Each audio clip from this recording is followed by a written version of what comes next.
ಪ್ರಿಯ ಆಸರೆ ಟಿ ವೀಕ್ಷಕರೇ, ವಿರಾಮದ ನಂತರ ನಿಮ್ಮನ್ನು ಪುನಃ ಅಂತ್ಯಕಾಲ ಕಾರ್ಯಕ್ರಮಕ್ಕೆ ನಿಮ್ಮನ್ನು ಸ್ವಾಗತಿಸ್ತೇವೆ. ಪಾಸ್ಟರ್ ವಿಜಯ ಅಬ್ರಹ್ಮನವರು ನಮ್ಮ ಮಧ್ಯದಲ್ಲಿದ್ದಾರೆ. ಸೊ ಅವರು ಕೆಲವೊಂದು ಅಂಟು ರೋಗಗಳ ಬಗ್ಗೆ ನಮ್ಮ ಮಧ್ಯದಲ್ಲಿ ಮಾತಾಡಿದ 4 ಅಂಟು ರೋಗಗಳು ಹೇಗೆ ಅದರ ಇವತ್ತು ನೋಡುತ್ತೇವೆ. ಅದರ ಒಂದು ರೀತಿಯಲ್ಲಿ ಮುಕ್ತಾಯವಾದ ಹಂತದಲ್ಲಿದೆ.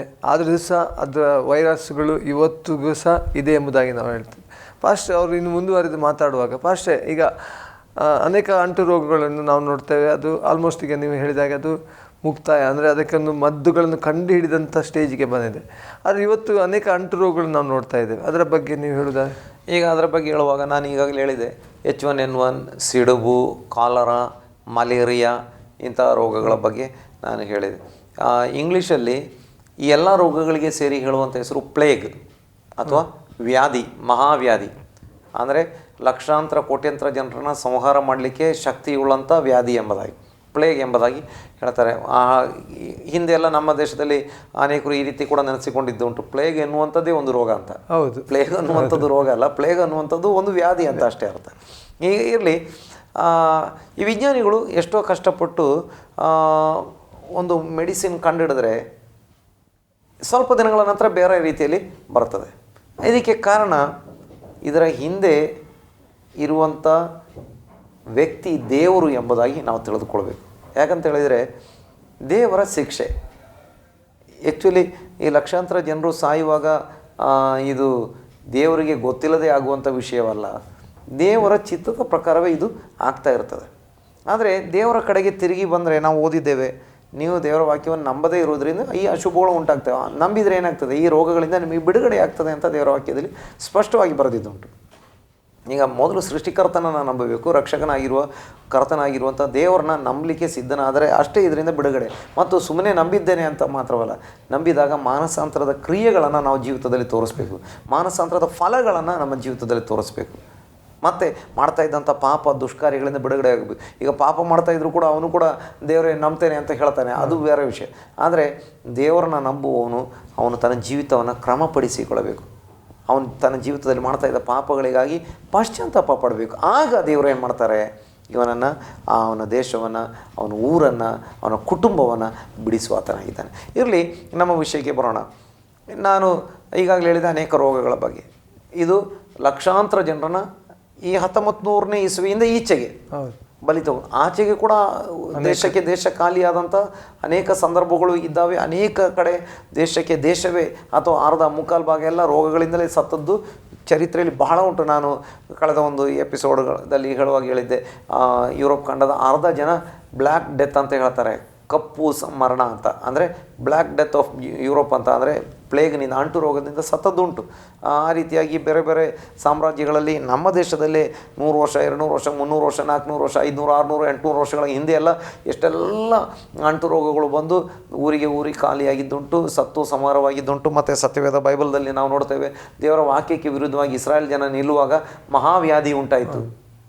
50,000 ಜನ ಸತ್ತರು, 70,000 ಜನ ಸತ್ತರು, 14,000 ಜನ ಸತ್ತರು, 22,000 ಜನ ಸತ್ತರು. ಈ ರೀತಿಯೆಲ್ಲ ನಾವು ಬಹಳ ಕಡೆ ನಾವು ಅಂಟು ರೋಗಗಳ ಬಗ್ಗೆ ನಾವು ಸತ್ಯವೇದದಲ್ಲಿ, ವಿಶೇಷವಾಗಿ ನಮಗೆ ಸತ್ಯವೇದದಲ್ಲಿ ಪಂಚಗ್ರಂಥಗಳಲ್ಲಿ ನೋಡಲಿಕ್ಕೆ ಸಾಧ್ಯವಾಗ್ತದೆ. ಮೋಶೆಯ ಪಂಚಗ್ರಂಥಗಳಲ್ಲಿ ವಿಮೋಚನೆ ಕಾಂಡದಿಂದ ಹೆಚ್ಚು ಕಡಿಮೆ ಅರಣ್ಯ ಕಾಂಡದವರೆಗೆ ಇರುವಂಥ ವಿವಿಧ ಕಡೆಗಳಲ್ಲಿ, 3 ಪುಸ್ತಕಗಳಲ್ಲಿ ವಿವಿಧ ಕಡೆಗಳಲ್ಲಿ ಅಂಟು ರೋಗಗಳಿಂದ, ಅಂದರೆ ಜನರು ದೇವರ ವಿರುದ್ಧವಾಗಿ ಪಾಪ ಮಾಡ್ತಾ ಇದ್ದಾರೆ, ದೇವರ ಮಾತನ್ನು ನಂಬಲಿಕ್ಕೆ ರೆಡಿ ಆಗ್ತಾ ಇಲ್ಲ. ದೇವರು ಎಷ್ಟೇ ಉಪದೇಶ ಕೊಟ್ಟರು ಕೂಡ, ಎಷ್ಟೇ ಬೋಧಿಸಿದರು, ಎಷ್ಟೇ ಅದ್ಭುತಗಳನ್ನು ಮಾಡಿ ತೋರಿಸಿದರು, ಅವರ ಜೀವಿತದಲ್ಲಿ ಅವರಿಗೆ ಬೇಕಾದಷ್ಟು ಊಟ ಬಟ್ಟೆ ಎಲ್ಲವನ್ನು ಕೊಟ್ಟರು, ಅವರು ಪಾಪ ಮಾಡ್ತಾ ಇದ್ದಾರೆ, ದೇವರನ್ನು ಬಿಟ್ಟು ಹೋಗ್ತಾ ಇದ್ದಾರೆ, ಗುಣಗುಡ್ತಾ ಇದ್ದಾರೆ. ಅಂಥ ಸಂದರ್ಭಗಳಲ್ಲಿ ಮಹಾವ್ಯಾಧಿಗಳು ಬಂದು, ಅಂಟು ರೋಗಗಳು ಬಂದು ಭಾಳಷ್ಟು ಜನ ಸತ್ತಿರುವಂಥದ್ದನ್ನು ನಾವು ನೋಡ್ತೇವೆ, ಬೈಬಲ್ದಲ್ಲಿ ನೋಡ್ತೇವೆ, ಚರಿತ್ರೆಯಾದ್ಯಂತ ನೋಡ್ತೇವೆ. ಆದರೆ ಇತ್ತೀಚಿನ ದಿನಗಳಲ್ಲಿ ಇದು ವಿಪರೀತವಾಗ್ತಾ ಇದೆ ಎಂಬುದನ್ನು ನಾವು ಮತ್ತೆ ಗಮನಿಸಬೇಕಾಗಿರುವಂಥ ವಿಷಯ. ಈಗ ವಿಪರೀತವಾಗ್ತಾ ಇದೆ ಅಂತ ಹೇಳಿದರೂ ಕೂಡ ಅನೇಕ ರೋಗಗಳಿಗೆ ಔಷಧಿ ಕಂಡುಹಿಡಿದಿದ್ದಾರೆ. ಆದರೆ ನಾನು ಮುಖ್ಯವಾಗಿ ಇದರಲ್ಲಿ ಹೇಳುವಂಥ ವಿಷಯ, ನಮಗೆ DDT ಎಂಬಂಥ ಸಂಶೋಧನೆ ಗೊತ್ತು. DDT ನಾವು ಚಿಕ್ಕ ಪ್ರಾಯದಲ್ಲಿದ್ದಾಗ ಎಲ್ಲ ಮನೆಗೆ ಬಂದು ಈ ಸರ್ಕಾರದ ಆರೋಗ್ಯ ಇಲಾಖೆಯಿಂದ ಬಂದು ಏನು ಮಾಡ್ತಾಯಿದ್ರು ಅಂತ ಹೇಳಿದರೆ DDT ಸಿಂಪಡಣೆ ಮಾಡ್ತಾಯಿದ್ರು. ಯಾಕಂತ ಹೇಳಿದರೆ ಈ ಮಲೇರಿಯಾ ಮುಂತಾದ ರೋಗಗಳು ಬರಬಾರದು ಎಂಬ ಉದ್ದೇಶಕ್ಕಾಗಿ.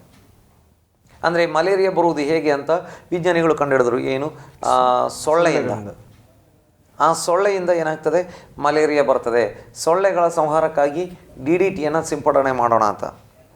ಹಾಗೆ ಸುಮಾರು ಒಂದು 30-40 ವರ್ಷ ಡಿ ಡಿ ಟಿ 40 ಹೋಗಲಿ ಒಂದು 50 ವರ್ಷಕ್ಕಿಂತ ಜಾಸ್ತಿ ಕಾಲದಲ್ಲಿ ಸೊಳ್ಳೆಗಳ ಒಂದು ಹತೋಟಿಯನ್ನು ಡಿ ಡಿ ಟಿ ಮೂಲಕ ಮಾಡಲಾಗಿತ್ತು.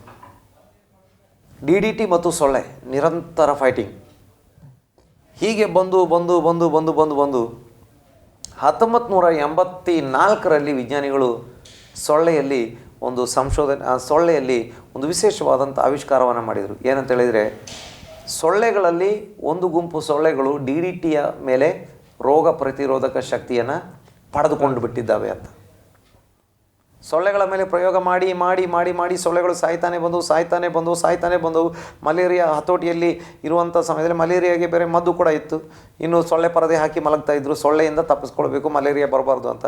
ಕೊನೆಗೆ ಮಲೇರಿಯಾಕ್ಕೆ ಈ ಸೊಳ್ಳೆಗಳ ಮೇಲೆ ಡಿ ಡಿ ಟಿ ಸಿಂಪಡಿಸಿ ಅದರ ಎಷ್ಟೋ ಪೀಳಿಗೆಗಳು ದಾಟಿದವು. ಹಾಗೆ ನಿಧಾನವಾಗಿ ಅದರಲ್ಲಿ ರೋಗ ಪ್ರತಿರೋಧಕ ಇರುವಂಥ ಡಿ ಡಿ ಟಿ ಇನ್ನು ಮುಂದೆ ಅದಕ್ಕೆ ತಾಗುವುದಿಲ್ಲ. ಡಿ ಡಿ ಟಿ ಸಿಂಪಡಿಸಿದರೆ ಇನ್ನೂ ಸೊಳ್ಳೆ ಸಾಯಲ್ಲ ರೀತಿಯಲ್ಲಿ ಅದರಲ್ಲಿ ಹೊಸ ರೀತಿಯ DNA ಸ್ಟ್ರಕ್ಚರ್ ಉಂಟಾಯಿತು. ಡಿ ಡಿ ಟಿಯನ್ನು ಪ್ರತಿರೋಧಿಸುವ ಸೊಳ್ಳೆಗಳು ಹುಟ್ಟಿಕೊಂಡವು. ಇನ್ನು ಮುಂದೆ ಅದರ ಮೇಲೆ ಡಿ ಡಿ ಟಿ ಸಿಂಪಡಣೆ ಮಾಡಿದರೆ ಸೊಳ್ಳೆ ಸಾಯಲ್ಲ. ಎಲ್ಲ ಸೊಳ್ಳೆಗಳು ಅಲ್ಲ, ಆ ರೀತಿ ಇನ್ನು ಆ ಸೊಳ್ಳೆ ಪ್ರಪಂಚದಾದ್ಯಂತ ಹರಡ್ತದೆ. ಈ ರೀತಿಯೆಲ್ಲ ವಿಜ್ಞಾನಿಗಳು ಕಂಡುಹಿಡಿದ್ರು. ಅಂದರೆ ನಾನು ಹೇಳಿದ ವಿಷಯ, ಈ ಒಂದು ವೈರಸ್ಸಿಗೆ ಔಷಧಿ ಕಂಡುಹಿಡಿದಾಗ ಅದು ಹಾಗೆ ಶತಮಾನಗಳ ಕಾಲ ಮುಂದುವರಿಯಲ್ಲ. ಸ್ವಲ್ಪ ದಿನಗಳಲ್ಲಿ ಈ ವೈರಸ್ ಆ ಕಂಡುಹಿಡಿದಂಥ ಔಷಧಿ ಮೇಲೆ ಪ್ರತಿರೋಧಕ ಶಕ್ತಿ ಪಡೆದುಕೊಂಡು ಬೇರೆ ರೂಪಕ್ಕೆ ಬರ್ತದೆ. ಈ ವೈರಸ್ಗಳ ವಿಶೇಷತೆ ಹೀಗೆ. ನಾನು ಇದನ್ನು ಕೆಲವು ಮೆಡಿಕಲ್ ಆರ್ಟಿಕಲ್ಸ್ ಅಥವಾ ಮೆಡಿಕಲ್ ಸೈನ್ಸಿಗೆ ಸಂಬಂಧಪಟ್ಟಂಥ ಆರ್ಟಿಕಲ್ಗಳಲ್ಲಿ ಓದಿದ್ದೇನೆ, ಕೇಳಿದ್ದೇನೆ. ಹೇಗಂತ ಹೇಳಿದರೆ, ಈ ವೈರಸ್ಗಳು ಏನು ಮಾಡ್ತವೆ, ಅದಕ್ಕೆ ವಿರುದ್ಧವಾಗಿ ಕಂಡುಹಿಡಿದಂಥ ಔಷಧಿಯ ಜೊತೆಗೆ ಇದು ಹೋರಾಡಿ ಅದು ತನ್ನ ರೂಪವನ್ನು, ಸ್ಟ್ರಕ್ಚರನ್ನು ಬದಲಿಸ್ಕೊಳ್ತದೆ. ಆವಾಗ ಏನಾಗಲ್ಲ, ನಮ್ಮ ಹಳೆಯ ಔಷಧಿ ಅದಕ್ಕೆ ತಾಗಲ್ಲ. ಅದಕ್ಕೆ ನೋಡಿ H1N1 ಈಗ ಅದರಲ್ಲಿ ಸೀರೀಸ್ ಆಗಿ ವೈರಸ್ಗಳನ್ನು ವಿಜ್ಞಾನಿಗಳು ಇದು ವರ್ಗೀಕರಿಸಿದ್ದಾರೆ. H1N2, H1N3, H1N4, H1N5, H1N6 ಅದು ಒಂದು ರೀತಿಯ ವರ್ಗೀಕರಣ. ಇನ್ನೊಂದು H1N1, H2N1, H3N1, H4N1, H5 ಈ ರೀತಿಯಾಗಿ ಇದರಲ್ಲಿ ಸ್ವಲ್ಪ ಚೇಂಜ್ ಆದ ಕೂಡಲೇ H1N1ಗೆ ಇರುವಂಥ ಔಷಧಿ H1N2ಗೆ ತಾಗಲ್ಲ. H1N2ಗೆ ಔಷಧಿ ನಾವು ಕಂಡುಹಿಡಿದ್ರೆ ಅದು H1N3ಗೆ ತಾಗಲ್ಲ. ಇದೇ ವೈರಸ್ ರೂಪಾಂತರ ಆಗಿರ್ತದೆ. H1N3ಗೆ ಇರುವಂಥದ್ದು H1N4ಗೆ ಆಗಲ್ಲ. ಅಂದರೆ ಹಂತವಾಗಿದ್ದು ಅಂದರೆ ಪ್ರತಿರೋಧ ಮಾಡಿಕೊಂಡು ಅದನ್ನು ಹೊಸ ರೂಪಕ್ಕೆ ಬರ್ತದೆ. ಹೀಗೆ ಎಲ್ಲ ವೈರಸ್ಗಳು ಬದಲಾಗ್ತಾ ಏನಾಗ್ತದೆ, ಇವನು ಔಷಧಿ ಕಂಡುಹಿಡಿದ ಕೂಡಲೇ ಅದು ಬೇರೆ ಆಗ್ತದೆ. ಈಗ ಅದಕ್ಕೆ ಈಗ ಆ ಒಂದು ರೋಗ ಬಂತು, ಅದರಿಂದ ಬಹಳಷ್ಟು ಜನ ಸತ್ತರೆ ಅಷ್ಟೊತ್ತಿಗೆ ಔಷಧಿ ಬಂದಿರ್ತದೆ, ಔಷಧಿ ಪ್ರಯೋಗ ಮಾಡ್ತಾರೆ. ಅಷ್ಟೊತ್ತಿಗೆ ಆ ಒಂದು ಔಷಧಿ ಉಪಯೋಗಿಸುವುದರೊಳಗಾಗಿ ಕೆಲವೊಮ್ಮೆ ಲಕ್ಷಾಂತರ ಜನ ಸತ್ತಿರ್ತಾರೆ. ಇನ್ನು ಆಯಿತು, ಅದು ನಿರ್ನಾಮ ಆಯಿತು. ಇನ್ನು ಸ್ವಲ್ಪ ದಿನದಲ್ಲಿ ಏನಾಗ್ತದೆ, ಹೊಸ ವೈರಸ್ ಬರ್ತದೆ. ಇದರಲ್ಲಿ ವ್ಯತ್ಯಾಸ ಆಗಿ ಹೊಸ ವೈರಸ್ ಬರ್ತದೆ. ಅದಕ್ಕೆ ಔಷಧಿ ಕಂಡುಹಿಡಿಯೋದ್ರೊಳಗೆ ಲಕ್ಷಾಂತರ ಜನ ಸತ್ತಿರ್ತಾರೆ. ಆಯಿತು, ಇನ್ನು ಹೊಸ ಔಷಧಿ ಬಂತು. ಆವಾಗ ಅದು ಮತ್ತೆ ವೈರಸ್ ಚೇಂಜ್ ಆಗ್ತದೆ, ರೂಪಾಂತರ ಆಗ್ತದೆ. ಅದರ ಬಾಡಿ ಸ್ಟ್ರಕ್ಚರನ್ನು ಚೇಂಜ್ ಮಾಡ್ತದೆ, DNA ಸ್ಟ್ರಕ್ಚರ್ ಚೇಂಜ್ ಆಗ್ತದೆ. ಮತ್ತು ಹೊಸ ರೋಗ, ಅಲ್ಲಿ ಹೊಸ ರೋಗ ಅಂದರೆ ಹಳೆ ರೋಗವೇ ಹೊಸ ರೂಪದಲ್ಲಿ ಬರ್ತದೆ. ಅಂದರೆ ಇನ್ನೂ ಸ್ವಲ್ಪ ಟಫ್ ಆಗಿ, ಅಂದರೆ ಈ ಪ್ರತಿರೋಧಕ ಶಕ್ತಿ ಅದಕ್ಕೆ ಹೆಚ್ಚಾಗ್ತಾ ಬರ್ತದೆ. ಅದು ಇದನ್ನು ರೆಸಿಸ್ಟ್ ಮಾಡುವಂಥ, ಪ್ರತಿರೋಧಿಸುವಂಥ ರೀತಿಯಲ್ಲಿ ಅದು ಇನ್ನೂ ಟಫ್ ವೈರಸ್ ಆಗ್ತದೆ. ಅವಾಗ ಏನಾಗ್ತದೆ, ಮನುಷ್ಯನಿಗೆ ಬರುವಂಥ ಕಾಯಿಲೆ ಇನ್ನೂ ಟಫ್, ಇನ್ನೂ ಕಷ್ಟ. ಮುಂಚೆ 1 ವಾರದಲ್ಲಿ ಸಾಯ್ತಾ ಇದ್ದಂಥ ರೋಗ ಆಗಿದ್ದರೆ 6 ದಿನದಲ್ಲಿ ಸಾಯುವಂಥದ್ದಾಗ್ತದೆ, 5 ದಿನದಲ್ಲಿ ಸಾಯುವಂಥದ್ದಾಗ್ತದೆ, 3 ದಿನದಲ್ಲಿ ಸಾಯುವಂಥದ್ದಾಗ್ತದೆ, 2 ದಿನದಲ್ಲಿ ಸಾಯುವಂಥದ್ದಾಗ್ತದೆ, 1 ದಿನ. ಇನ್ನು 24 ಗಂಟೆಯಲ್ಲಿ ಸಾಯುವಂಥದ್ದಕ್ಕೆ ಔಷಧಿ ಕಂಡುಹಿಡಿದ್ರೆ ಅದು 20 ಗಂಟೆಯಲ್ಲಿ ಸಾಯುವಂಥ ರೋಗ ಬರ್ತದೆ, 8 ಗಂಟೆಯಲ್ಲಿ ಸಾಯುವಂಥದ್ದು ಬರ್ತದೆ. ಇನ್ನು ರೋಗ ಬಂದು 1 ಗಂಟೆಯಲ್ಲಿ ಸಾಯುವಂಥ ರೋಗ ಬರ್ತದೆ. ಹೀಗೆ ವೈರಸ್ಗಳು ಬದಲಾಗ್ತಾ ಹೋಗ್ತದೆ ಎಂಬುದನ್ನು ನಾವು ನೋಡ್ತೇವೆ. ಈಗ ಇದಾಯಿತು. ಇನ್ನು ಈಗ ಇತ್ತೀಚೆಗೆ ಬಂದಂಥ ಮಾರಕವಾದಂಥ ಕೆಲವು ಅಂಟು ರೋಗಗಳು, ಇನ್ನು ಜನ ಹೆದರುತ್ತಿರುವಂಥದ್ದು ಎಬೋಲಾ. ನೀವು ಕೇಳಿದ್ದೀರಿ. ಕಳೆದ ವರ್ಷದಲ್ಲಿ ನಾವು ಮಾಧ್ಯಮಗಳಲ್ಲಿ ಬಹಳ ಪ್ರಚಾರದಲ್ಲಿದ್ದಂಥ ಒಂದು ವಿಷಯ ಎಬೋಲಾ ಕಾಯಿಲೆ. ಆ ಎಬೋಲಾವನ್ನು ಹೆಚ್ಚು ಕಡಿಮೆ 1977ನೇ ಇಸ್ವಿ 67-77ನೇ ಇಸ್ವಿ ಕಾಲದಲ್ಲಿ ಎಬೋಲಾ ಅಂತ ಒಂದು ನದಿ ಇದೆ, ಇದು ಆಫ್ರಿಕಾ ಖಂಡದಲ್ಲಿ. ಆ ನದಿಯ ತೀರದಲ್ಲಿ ವಿಜ್ಞಾನಿಗಳು ಸಂಶೋಧನೆ ಮಾಡಿದ್ದು ಅದನ್ನು. ಕೊನೆಗೆ ಆ ನದಿ ಹೆಸರು ಮೊದಲು ಯಾವುದೋ ಊರ ಹೆಸರನ್ನು ಇಟ್ಟಿದ್ರು, ಕೊನೆಗೆ ಅದನ್ನು ಊರಿಗೆ ಪೆಟ್ಟಾಗ್ತದೆ, ಕಷ್ಟ ಆಗ್ತದೆ ಅಂತ ಹೇಳ್ಕೊಂಡು ನದಿ ಹೆಸರನ್ನು ಇಟ್ಟರು. ಹಾಗೆ ಎಬೋಲಾ ಕಾಯಿಲೆಗೆ ಇದುವರೆಗೆ ಔಷಧಿ ಇಲ್ಲ. ದೇವರ ಕೃಪೆಯಿಂದ ಎಬೋಲಾ ಈಗ ಕಂಟ್ರೋಲ್ ಆಗಿದೆ, ಆದರೆ ಕಳೆದ ವರ್ಷದಲ್ಲಿ 1000 ಗಟ್ಟಲೆ ಜನ ಸತ್ತರು. ಅದಕ್ಕೆ ಇದುವರೆಗೆ ಔಷಧಿಯನ್ನು ಕಂಡುಹಿಡಿದಿಲ್ಲ. ಈಗ ಸದ್ಯದಲ್ಲಿ ಭಾಳ ಹೆದರಿಕೆ ಇರುವಂಥ ಒಂದು ವೈರಸ್ ಝೀಕಾ ವೈರಸ್ ಎಂಬುದು ಬ್ರೆಜಿಲ್ ದೇಶದಲ್ಲಿ. ಆ ವೈರಸ್ ಏನು ಮಾಡ್ತದೆ ಅಂತ ಹೇಳಿದರೆ ಅದು ಪ್ರಾಣಕ್ಕೆ ಹಾನಿ ತರುವುದು ಕಡಿಮೆ. ಅದೇನು ಮಾಡ್ತದೆ, ಆ ವೈರಸ್ ಏನು ಮಾಡ್ತದೆ ಅಂತ ಹೇಳಿದರೆ, ಈಗ ಬಂದರೆ ವಿಶೇಷವಾಗಿ ಸ್ತ್ರೀಯರಿಗೆ, ಪುರುಷರಿಗೆ ಬಂದರೆ ಅದು ಸ್ವಲ್ಪ ವಾಸಿಯಾಗಿ ನಿಧಾನವಾಗಿ ಸರಿಯಾಗ್ತದೆ. ಸ್ತ್ರೀಯರಿಗೆ ಬಂದರೆ, ಅದು ಗರ್ಭಿಣಿ ಸ್ತ್ರೀಯರಿಗೆ ಬಂದರೆ ಏನಾಗ್ತದೆ, ಈ ಜ್ವರ ಹೋಗ್ತದೆ, ಆದರೆ ಗರ್ಭಿಣಿ ಸ್ತ್ರೀಯರ ಹೊಟ್ಟೆಯ ಒಳಗೆ ಇರುವಂಥ ಭ್ರೂಣದಲ್ಲಿರುವಂಥ ಅಥವಾ ಮಗುವಿನ ತಲೆಗೆ ಅದು ಪೆಟ್ಟು ಕೊಡ್ತದೆ. ತಲೆಯ ಮೆದುಳು ಬೆಳವಣಿಗೆ ಆಗಲ್ಲ, ಸಣ್ಣ ತಲೆಯಾಗಿ ಮೆದುಳು ಸಂಕುಚಿತ ಅಥವಾ ಇಲ್ಲದಂಥ ಮೆದುಳು ಬೆಳವಣಿಗೆ ಆಗದಂಥ ಮಗುವಾಗಿ ಬೆಳೆದು ಹುಟ್ಟಿ ಕೊನೆಗೆ ಆ ಮಗು ಜೀವಮಾನವಿಡೀ ಆ ಮಗುವಿಗೆ ಏನು ಮಾಡಲಿಕ್ಕೆ ಆಗಲ್ಲ, ಬುದ್ಧಿಯೂ ಇಲ್ಲ, ಅದೊಂದು ಅಂಗವಿಕಲ ಮಗುವಾಗಿ ಹುಟ್ಟುತ್ತದೆ. ಅದಕ್ಕೆ ನೋಡಿ, ಈಗ ಬ್ರೆಜಿಲ್ ಸರ್ಕಾರ ಈ ರೀತಿಯಾಗಿ ಈಗ ಮೊನ್ನೆ ಒಲಿಂಪಿಕ್ಸ್ ನಡೀತು ಸ್ವಲ್ಪ ದಿನಗಳ ನಂತರ ಹಿಂದೆ. ಒಲಿಂಪಿಕ್ಸ್ ನಡೆದ ದಿನಕ್ಕಿಂತಲೂ ಭಾಳಷ್ಟು ದೇಶಗಳ ಕ್ರೀಡಾಪಟುಗಳು ಬ್ರೆಜಿಲ್ ದೇಶಕ್ಕೆ ಹೋಗಲಿಕ್ಕೆ ಹೆದರ್ತಾ ಇದ್ರು, ಅಲ್ಲಿ ಝಿಕಾ ವೈರಸ್ಸಿನ ಒಂದು ಭೀತಿ ಇದೆ ಅಂತ ಹೇಳ್ಕೊಂಡು. ಬ್ರೆಜಿಲ್ ದೇಶದಲ್ಲಿ ಸರ್ಕಾರ ಹೊರಡಿಸಿರುವಂಥ ಆಜ್ಞೆ ಏನಂತ ಹೇಳಿದರೆ, ಮುಂದಿನ 2-3 ವರ್ಷಗಳ ಕಾಲ ಹೆಣ್ಣು ಮಕ್ಕಳು ಗರ್ಭಿಣಿಗಳು ಆಗಬಾರದು, ಮುಂಜಾಗ್ರತೆ ವಹಿಸಿ ಅಂತ. 2-3 ವರ್ಷ ಹೆಣ್ಣು ಮಕ್ಕಳು ಯಾರೂ ಕೂಡ ಅಲ್ಲಿ ಗರ್ಭಿಣಿ ಆಗಬಾರ್ದು ಅಂತ. ಗರ್ಭಿಣಿ ಆದರೆ ಹುಟ್ಟು ಮಗುವಿಗೆ ಈ ಒಂದು ಅಂಗವಿಕಲತೆ ಇರುವಂಥ ಸಾಧ್ಯತೆಗಳು ಜಾಸ್ತಿ ಇದ್ದಾವೆ. ನೋಡಿ, ಝಿಕಾ ವೈರಸ್ ಒಂದು ನಮ್ಮ ದೇಶದಲ್ಲಿ ಒಂದು ಕಂಪನಿಯವರು ಒಂದು ಕಾರನ್ನು ಝಿಕಾ ಅಂತ ಹೆಸರಲ್ಲಿ ಬಿಡುಗಡೆ ಮಾಡಬೇಕು ಅಂತ ಮಾಡಿದರು. ಆಗಿರುವಾಗ ಈ ಒಂದು ವೈರಸ್ ಇದು ದೊಡ್ಡ ಉಪದ್ರವಕಾರಿ ವೈರಸ್ ಅಂತ ಗೊತ್ತಾಗಿ ಕೊನೆಗೆ ಆ ಕಂಪನಿಯವರು ಕಾರಣ ಹೆಸರು ಝಿಕಾ ಅನ್ನೋದನ್ನು ಬದಲಿ ಮಾಡಬೇಕಾಯಿತು. ಎಬೋಲಾ ಕಾಯಿಲೆ, ಝಿಕಾ ವೈರಸ್, ಇನ್ನು ನಾವು ನೋಡ್ತಾ ಇದ್ದೀವಿ ಈಗ ಡೆಂಗಿ ವೈರಸ್. ಅದಕ್ಕೆ ವೈರಸ್ಸಿಗೆ ಬೇರೆ ಹೆಸರಿದೆ, ಡೆಂಗಿ ಕಾಯಿಲೆ ತರುವಂಥ ವೈರಸ್. ಇನ್ನು ಚಿಕನ್ ಗುನ್ಯ, ಇನ್ನು ಸಾರ್ಸ್ ಹಕ್ಕಿ ಜ್ವರ,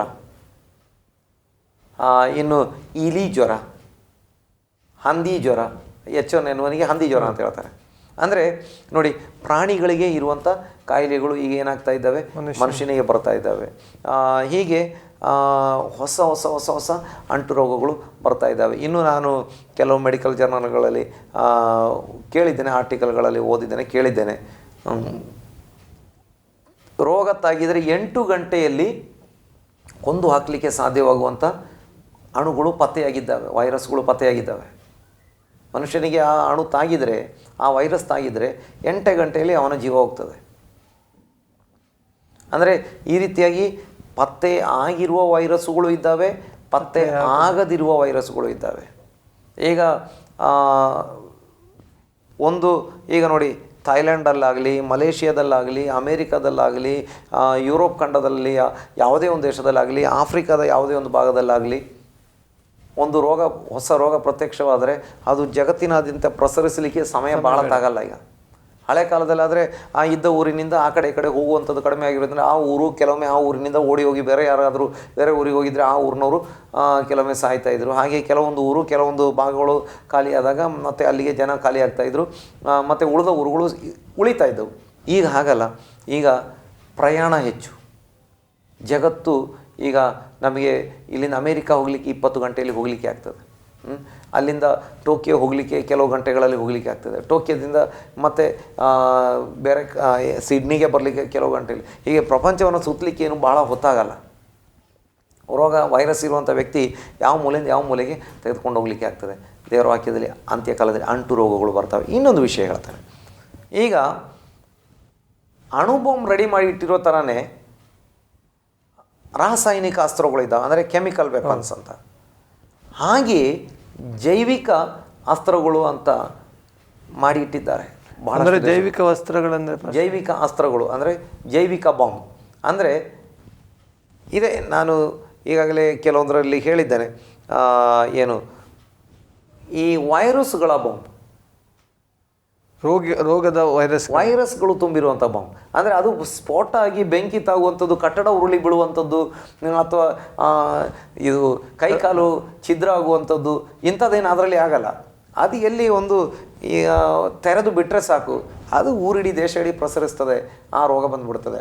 ಆಂಥ್ರಾಕ್ಸ್ ರೋಗ, ಸಿಡುಬು ರೋಗ ನಿರ್ಮೂಲನೆ ಆಗಿದೆ ಅಂತ ನಾವು ಹೇಳಿದರೂ ಸಿಡುಬು ರೋಗ ಇನ್ನೂ ಜೈವಿಕ ಬಾಂಬ್ ರೂಪದಲ್ಲಿ ಮಾಡಿಟ್ಟಿದ್ದಾರೆ ಅನೇಕ ದೇಶಗಳವರು.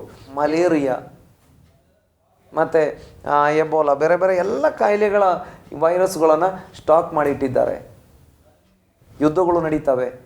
ಯುದ್ಧಗಳು ನಡೆದಾಗ ನೋಡಿ, ಅಲ್ಲಿ ಕತ್ತಿಯಿಂದಲೂ, ಬರದಿಂದಲೂ, ಅಂಟು ರೋಗದಿಂದಲೂ, ಕಾಡು ಮೃಗಗಳಿಂದಲೂ ಅಂತ ಯುದ್ಧ ನಡೆದಾಗ ಬರಗಾಲಗಳು ಬರ್ತವೆ. ಯುದ್ಧ ನಡೆಯುವಾಗ ಏನಾಗ್ತದೆ, ಕೊನೆ ಕಾಲದಲ್ಲಿ ಇವರು ಇಂಥ ಜೈವಿಕ ಬಾಂಬನ್ನು ಕೂಡ ಪ್ರಯೋಗ ಮಾಡ್ತಾರೆ. ಆವಾಗ ಏನಾಗ್ತದೆ, ಅಂಟು ರೋಗಗಳು ಬರ್ತವೆ. ಈಗ ನಾವು ಹೇಳ್ತೇವೆ ನಿರ್ಮೂಲ ಆಗಿದೆ. ನನಗೆ ಕೂಡ ಸಿಡುಬು ರೋಗಕ್ಕೆ ವಿರೋಧವಾದಂಥ ಹಚ್ಚೆಯನ್ನು ಹಿಂದೆ ಹಾಕಿದ್ರು. ಈಗ ವಿಜ್ಞಾನಿಗಳು ಹೇಳ್ತಾರೆ 1984ನೇ ಇಸ್ವಿ ಅಂತ ಕಾಣಿಸ್ತದೆ, ಅದರಿಂದ ಈಚೆಗೆ ಹುಟ್ಟಿದ ಮಕ್ಕಳುಗಳಿಗೆ ಆ ಹಚ್ಚೆನೆ ಹಾಕ್ತಾ ಇಲ್ಲ. ಯಾಕಂತ ಹೇಳಿದ್ರೆ ಈಗ ಸಿಡುಬು ಇಲ್ಲ ಅಂತ ಹೇಳ್ಕೊಂಡು. ಈಗ ಸಿಡುಬು ಇದು ಬಂದರೆ ಏನಾಗ್ತದೆ, ಇದು ಪ್ರತಿರೋಧಕ ಶಕ್ತಿ ಇಲ್ಲ, ಜನರಿಗೆ ಸಾಯ್ತಾರೆ ಲಕ್ಷಾಂತರ ಕೋಟ್ಯಾಂತರ ಜನ. ಹೀಗೆ ಯುದ್ಧ ನಡೀತದೆ, ಬರಗಾಲಗಳು ಬರ್ತವೆ, ಅಂಟು ರೋಗಗಳು ಬರ್ತವೆ. ಎಲ್ಲ ಒಂದಕ್ಕೆ ಒಂದು ಕನೆಕ್ಷನ್ ಆಗಿರುವಂಥದ್ದನ್ನು ನಾವು ನೋಡ್ತಾ ಇದ್ದೇವೆ. ಯೇಸು ಸ್ವಾಮಿ ಪ್ರವಾದನೆ ಮಾಡುವಾಗ ಸ್ಪಷ್ಟವಾಗಿ ಹೇಳಿದರು, ಅಂತ್ಯಕಾಲದಲ್ಲಿ ಅಂಟು ರೋಗಗಳು ಬರುತ್ತವೆ. ಒಂದು ರೋಗಕ್ಕೆ ಮದ್ದು ಕಂಡುಹಿಡಿದ್ರೆ ಇನ್ನೊಂದು ರೋಗ ಬರ್ತದೆ, ಕೊನೆಗೆ ಆ ರೋಗಕ್ಕೆ ಕಂಡುಹಿಡಿದ್ರೆ ಮತ್ತೊಂದು ಬರ್ತದೆ. ಹೌದು, ಪ್ರಪಂಚಕ್ಕೆ ಔಷಧಿ ಕಂಡು ಹಿಡಿಯಲಿಕ್ಕೆ ಆಗದಂಥ ಅಂಟು ರೋಗಗಳು ಬರ್ತವೆ. ಮತ್ತು ಕಾಲು ಭಾಗವನ್ನು ಮತ್ತೊಂದು ಕಡೆ ವಾಕ್ಯದಲ್ಲಿ ನೋಡ್ತೇವೆ, ಒಂದರಲ್ಲಿ ಅಂದರೆ ಮೂರರಲ್ಲಿ ಒಂದು ಭಾಗವನ್ನು ಸಂಹಾರ ಮಾಡುವಂಥ ರೋಗಗಳು ಮತ್ತು ಸಮಸ್ಯೆಗಳು ಜಗತ್ತಿನಲ್ಲಿ ಬರ್ತವೆ ಎಂಬುದಾಗಿ ಯೇಸುಸ್ವಾಮಿ ಹೇಳಿದ್ದಾರೆ. ಇದು ಸ್ಪಷ್ಟವಾಗಿ ನಮ್ಮ ಕಣ್ಣು ಮುಂದೆ ನೋಡಲಿಕ್ಕೆ ಸಾಧ್ಯವಾಗ್ತಾ ಇದೆ. ಯಾವ ಟೈಮಲ್ಲಿ ಇನ್ನು ಪ್ರಪಂಚವ್ಯಾಪಿಯಾಗಿ ಬರುವಂಥ ಲಕ್ಷಾಂತರ ಕೋಟ್ಯಾಂತರ ಜನರನ್ನು ಸಾಯಿಸುವಂಥ ಏನೋ ದೇವರ ಒಂದು ಕೃಪೆಯಿಂದ ಎಬೋಲಾ ಕಾಯಿಲೆ ಪ್ರಪಂಚದಾದ್ಯಂತ ಇದೆ. ಎಲ್ಲ ದೇಶಗಳವರು ಹೆದರಿದರು, ಆದರೆ ಅದು ಸ್ವಲ್ಪ ಸೈಲೆಂಟ್ ಆಯಿತು. ಇನ್ನೂ ಬೇರೆ ಬೇರೆ ಅಂಟುರೋಗಗಳಿದ್ದಾವೆ, ಸೈಲೆಂಟ್ ಆಗಿದೆ. ಆದರೆ ಯಾವಾಗ ಅದು ಸ್ಫೋಟ ಆಗ್ತದೆ ಅಂತ ನಮಗೆ ಹೇಳಲಿಕ್ಕೆ ಸಾಧ್ಯವಾಗಲ್ಲ. ಇದರ ನಡುವೆ ನಾನು ಹೇಳೋದಾದರೆ ಇದರಿಂದ ತಪ್ಪಿಸಿಕೊಳ್ಳುವಂಥ ಮಾರ್ಗ, ಇದರಿಂದ ತಪ್ಪಿಸಿಕೊಳ್ಳುವಂಥ ಮಾರ್ಗ ನಾನು ಪ್ರಾರಂಭದಲ್ಲಿ ಹೇಳಿದೆ.